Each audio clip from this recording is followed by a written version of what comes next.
Stone walls 20 feet thick, iron gates that took 50 men to close, murder holes dripping with the screams of those who tried to pass beneath.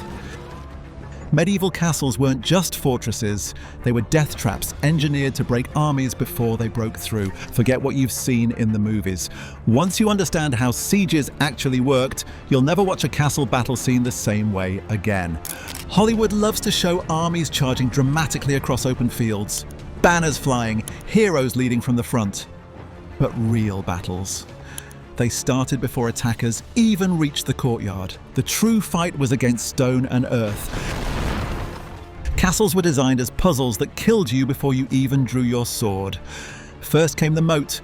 It wasn't always the romantic water-filled canal you've seen in films. Often it was just a deep trench of mud and human waste, sometimes 10 feet deep, studded with sharpened stakes hidden beneath the surface. Sounds unimpressive, but try dragging a siege tower through that sludge under a rain of arrows. Suddenly, it's a death sentence. Imagine being waist-deep in filth that smells like rotten eggs mixed with meat left in the sun. You can't see the stakes until your foot hits one. The man beside you takes a shaft through his throat. He doesn't drop clean like in the movies. He makes wet, gurgling sounds, thrashing in the mud, and you can't help him because if you stop, the crush of bodies behind you will trample you into the muck. The defenders aren't aiming for heroic heart shots. They're shooting into a crowd so dense they literally can't miss. Volume over precision. Every 5 seconds, another wave of arrows. You hear them hitting shields, armor, flesh, the sounds all blending together into something your brain struggles to process. Then came the walls. These weren't flimsy movie backdrops. Many were so thick entire rooms were built inside them. Rounded towers gave defenders wide angles of fire, eliminating blind spots where attackers could hide. Break through one wall? Congratulations, now you're trapped in a narrow killing ground between two walls with arrows coming from every direction and nowhere to run. And then the gatehouse, the ultimate choke point. Heavy portcullis doors dropped in seconds, trapping invaders like rats in a cage.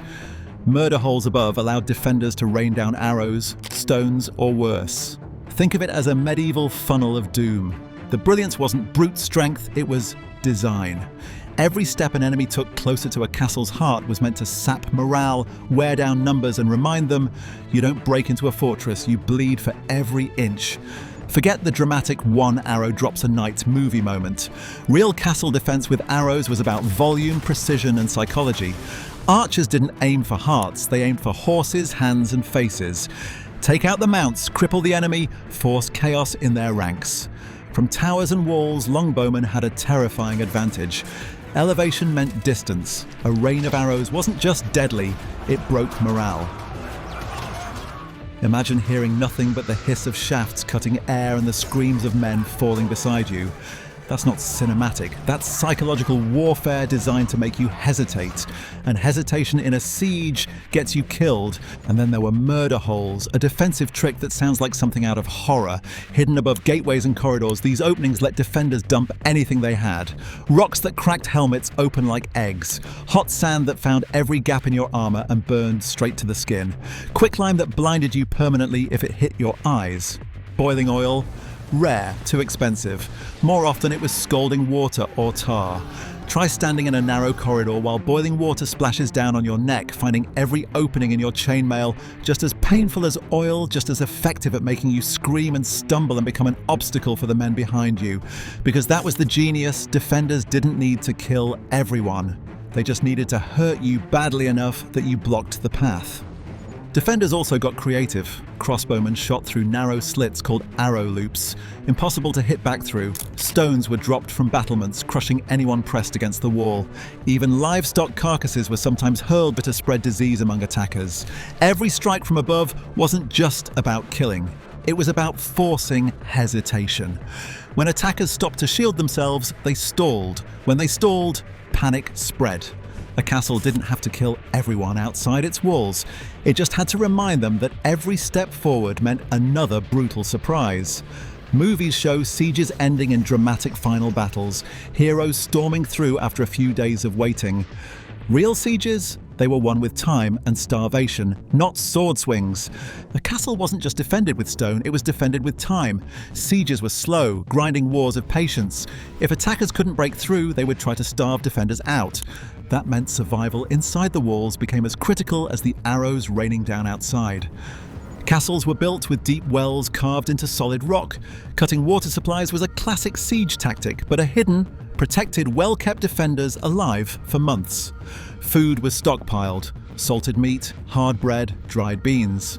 Unappetizing, yes, but survival wasn't about taste. Sometimes even fish ponds or gardens were built inside the walls for renewable food sources. And when supplies dwindled, defenders turned to trickery.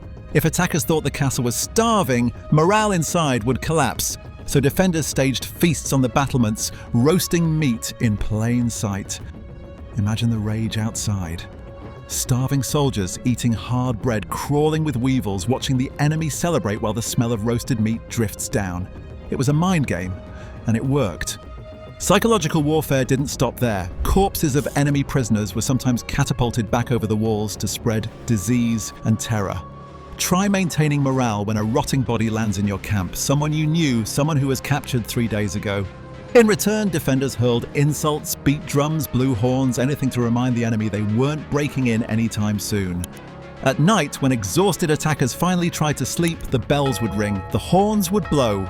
Sleep deprivation was a weapon as effective as any arrow. The siege camps outside weren't military camps. They were disease-ridden hellholes. Dysentery swept through regularly. Latrines overflowed. Flies covered everything.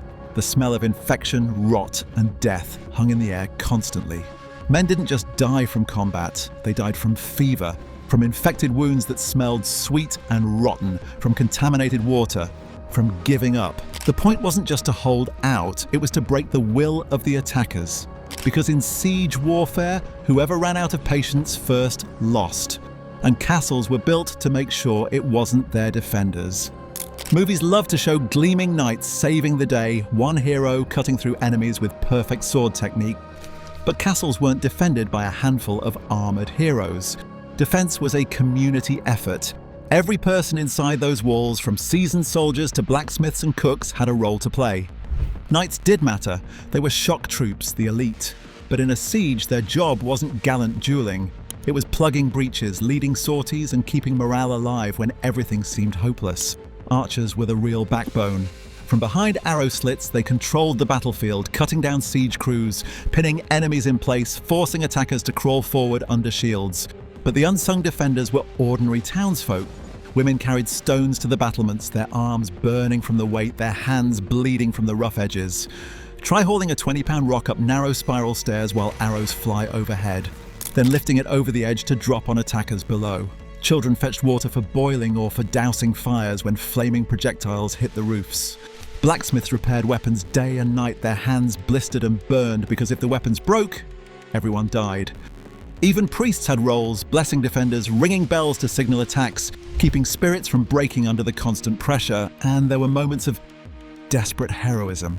When walls were breached, defenders would rush in with spears, pikes, even farm tools. Close combat in narrow corridors favored the home team. Imagine fighting in a passage so tight you can barely swing your weapon, but you know every turn, every loose stone, every low beam.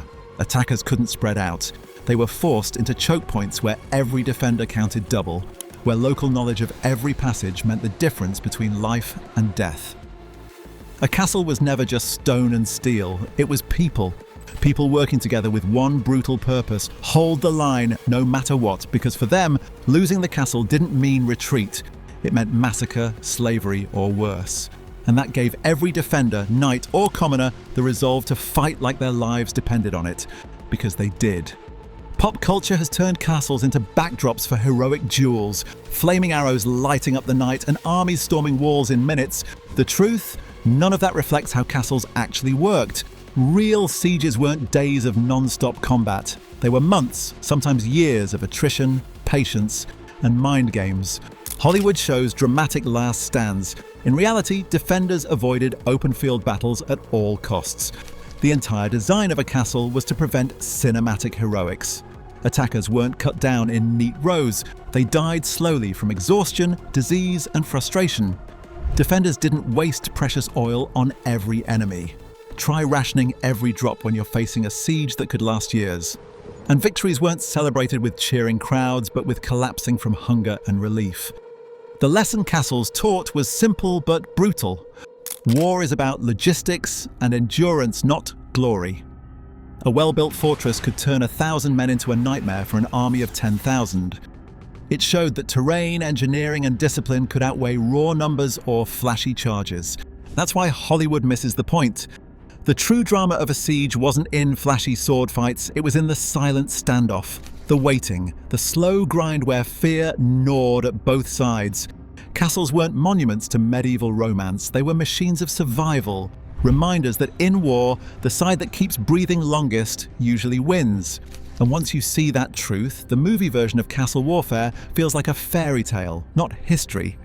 Castles weren't dreamlike fortresses or fairy tale homes. They were war machines designed to exhaust, terrify, and crush anyone foolish enough to test them. Behind every stone wall and iron gate was centuries of trial, error, and brutal experience. Forget the Hollywood fantasy. Real medieval defense was calculated, merciless, and built on human endurance. When armies came, castles didn't just defend land, they defended survival itself. And in that fight, there was no room for romance, only survival. A castle wasn't a symbol of glory, it was a promise that if you came for it, you'd pay in blood.